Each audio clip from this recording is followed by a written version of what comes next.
pemirsa di podcast RSKM ya. Salam sehat dari Rumah Sakit Kristen Mojowarno. Baik, pada kesempatan hari ini kita akan berbincang-bincang tentang hal yang sangat banyak dibicarakan di masyarakat. Nah, kebetulan kami menghadirkan seorang dokter dari Rumah Sakit Kristen Mojowarno. Hari ini kita membicarakan tentang susu formula. Susu formula ini saat ini banyak di kalangan masyarakat mengatakan anak-anak jangan minum susu formula, itu nggak baik, itu berbahaya. Apakah seperti itu? Nah, mari kita temui seorang dokter yang dari RSK ini untuk menjelaskan apakah memang susu formula itu tidak baik atau memang boleh diberikan atau dikonsumsi pada anak-anak atau bayi. Baik, kita perkenalkan dulu dengan bintang tamu kita, yaitu silakan Dok. Salam sehat sobat RSK, nama saya Dr. Ardi Triputra Aji. Ya, saya tugas di RSK Mojowarno ini ya. Sudah cukup lama ya. Ya, pagi hari ini kita membahas tentang susu formula ya. Iya, baik, benar. Susu formula yang sering dibicarakan ya akhir-akhir ini. Iya, benar.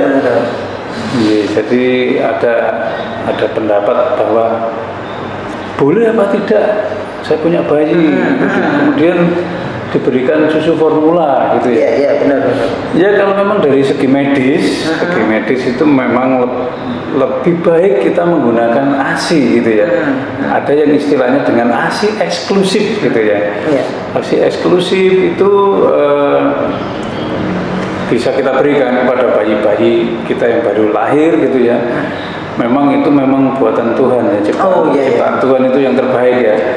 Nah, tapi pada kondisi-kondisi tertentu ya, kita lihat dari kondisi ibu, di mana ibu mengalami suatu masalah, misalnya air susu tidak bisa keluar gitu ya. Kemudian ada beberapa penyakit yang mendasari, misalnya penyakit yang menular lewat droplet atau percikan seperti TBC gitu kan, kita harus mengamankan bayi gitu ya.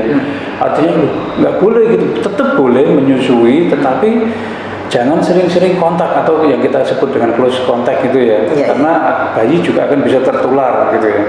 Nah, itu kemudian ada misalnya atau ya maaf kata mungkin ibu dalam proses persalinan meninggal dunia gitu ya, artinya ini sangat dianjurkan untuk menambah ataupun dengan mengganti dengan susu formula. Kemudian pada beberapa kondisi bayi, di mana bayi tidak bisa pada lahirnya sudah mengalami masalah medis ya, misalnya pada bayi prematur gitu, kemudian pada bayi dengan alergi. Nah, seperti itu memang seharusnya kita memberikan dengan susu formula gitu sebagai pengganti ASI. Baik, pemirsa, berarti susu formula itu boleh diberikan dalam kondisi tertentu yang seperti dipaparkan oleh Dokter Ardi ya. Berikutnya dok, saya ingin tanya, susu formula yang bagaimana yang aman bagi bayi itu? Iya, sebenarnya tidak ada suatu patokan khusus gitu ya, harus dengan merek A, merek B, merek C gitu ya. Apalagi kita di sini tidak boleh bicara merek. Iya, benar. Itu jadi memang yang paling baik tetap ASI ya. Tapi kalau misalnya si ibu bekerja atau bagaimana kan harus meninggalkan bayi ini, apakah boleh dengan menambah ASI susu formula itu? Ya memang boleh. Tapi ada beberapa patokan-patokan yang bisa kita pakai ya, yang bisa kita pakai di dalam memilih susu formula. Jadi memang yang pertama kita harus memperhatikan komposisi. Perhatikan komposisinya ya. Kandungan di susu formula tadi itu ya. Bayi kita umur berapa gitu ya. Itu di situ ada nanti. Nah, sekarang udah enggak sulit lagi ya kalau kita ke toko atau ke kita beli susu formula itu sudah ada 0 sampai 2 bulan, sudah ada panduannya di situ ya. Nah, itu juga oleh ahli sudah dihitung bahwa usia sekian sampai sekian itu kandungannya seperti ini. Nah, kita tahu bahwa bayi itu juga membutuhkan komponen-komponen untuk tumbuh dan berkembang ya, istilahnya untuk tumbuh kembang. Jadi juga butuh karbohidrat, protein, lemak, kemudian vitamin dan beberapa asam amino itu ya. Nah, itu sudah ada itu Pak. Jadi istilahnya usia bayi Anda berapa. Jadi tidak bisa usia kita bayi baru lahir kemudian diberikan susu untuk bayi usia 1 tahun gitu ya. Itu yang pertama, memang kita lihat komposisi gitu ya. Komposisi dari susu formula itu.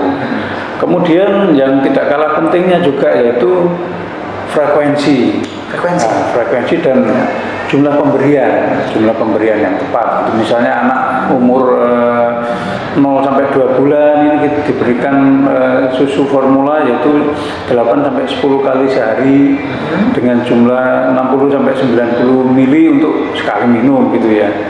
Nah, ini juga harus diperhatikan gitu ya.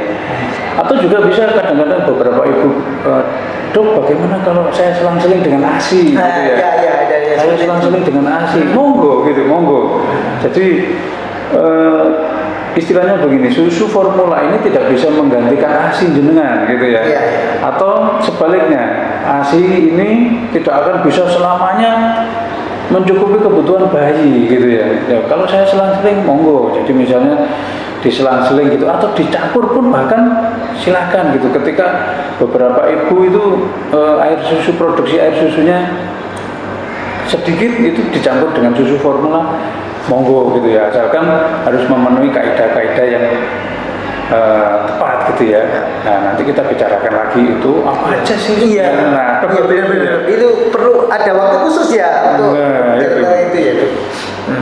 Kemudian juga tidak kalah penting dalam pengolahan maupun pemberian yaitu dibersihkan dulu ya. Tangan kita harus dibersihkan, kemudian botolnya itu sudah istilahnya kalau ini sudah bukan hal yang baru ya.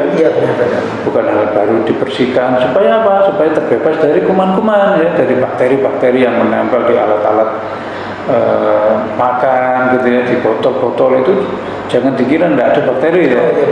Kalau kita orang dewasa gini mungkin bakteri tidak akan bisa mempengaruhi kita gitu ya, karena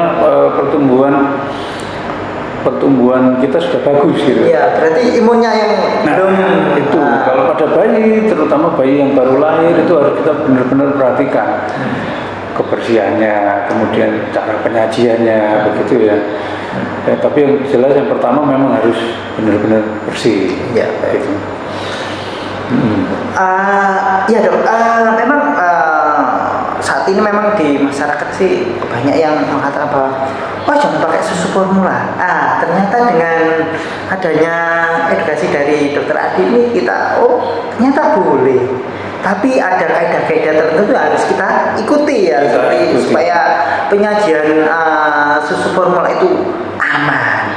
Baik, mungkin ada pesan-pesan khusus bagi ibu-ibu yang sedang menyusui anaknya ataupun yang saat ini mungkin ASI-nya nggak bisa keluar sehingga pakai susu formula. Jadi untuk kaum ibu gitu ya, untuk kaum ibu yang saat ini mungkin dengan dalam tanda kutip kondisi khusus harus menggunakan susu formula, jangan khawatir ya, jangan takut berlebihan gitu, jangan.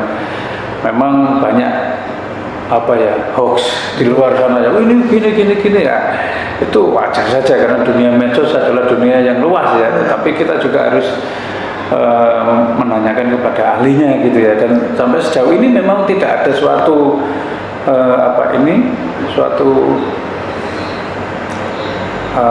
himbauan gitu ya. Jadi himbauan atau ini dari Ikatan Dokter Anak Indonesia ya, IDAI, tentang susu formula. Jadi artinya masih aman dipakai susu formula itu. Nah, kita harus perhatikan buat ibu-ibu. Yang pertama memang harus bersih ya, penyajiannya bersih gitu ya. Kemudian yang kedua, pastikan susu formula Anda tidak kadaluarsa. Ya, itu harus dibaca gitu ya. Nah, apapun itu kalau sudah kadaluarsa itu kan rusak ya, kandungannya rusak ya. Kemudian yang ketiga, gunakan air panas. Nah, ini kadang-kadang yang orang akan salah beranggapan bahwa menggunakan air hangat saja langsung dibuatkan kemudian diminumkan. Nah, air hangat mungkin yang suhu tidak sampai 70 derajat itu tidak akan bisa membunuh kuman ya Pak. Jadi tetap gunakan air panas itu mendidih gitu ya. Kemudian dicampur pembuatan susu dan kita dinginkan sampai suhu yang diinginkan. Nah, biasanya ibu-ibu sudah mahir ya. Nah, gitu. Benar. Kalau memang sudah tidak terlalu panas baru diberikan kepada bayi-bayi mereka. Kemudian juga kalau yang sudah dibikin susu itu ya, jangan diberikan terlalu lama. Jadi berikanlah dalam waktu 1 jam ya, istilahnya paling banter 1 jam gitu ya. Kalau sudah tidak habis, jangan disimpan atau jangan ya nanti lagi gitu, karena susu yang sudah dibuat dengan air itu juga akan berpotensi untuk menimbulkan koloni bakteri ya. Jadi harus selalu yang fresh ya, fresh from the oven gitu ya.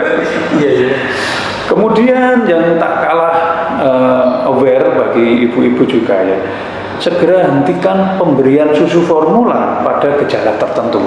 Karena nggak semua bayi itu cocok dengan susu formula ya. Nah, artinya cocok bagaimana? Memang ada beberapa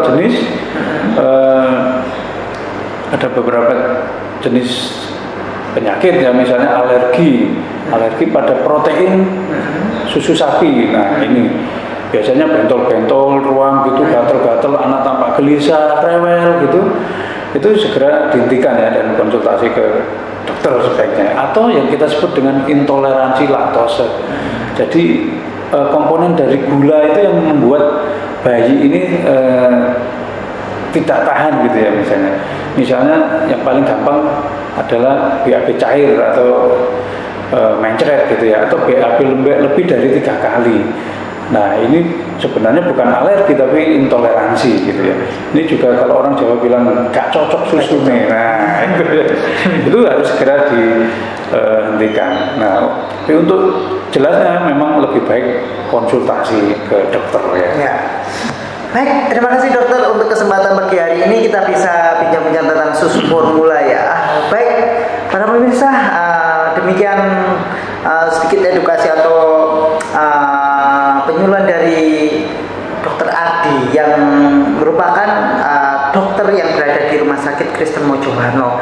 Kalau ingin konsultasi lebih banyak lagi silakan datang ke Rumah Sakit Kristen Mojowarno. Di sini kami memiliki dokter spesialis anak maupun dokter umum yang siap melayani Bapak Ibu semua tentang konsultasi tentang anak Anda.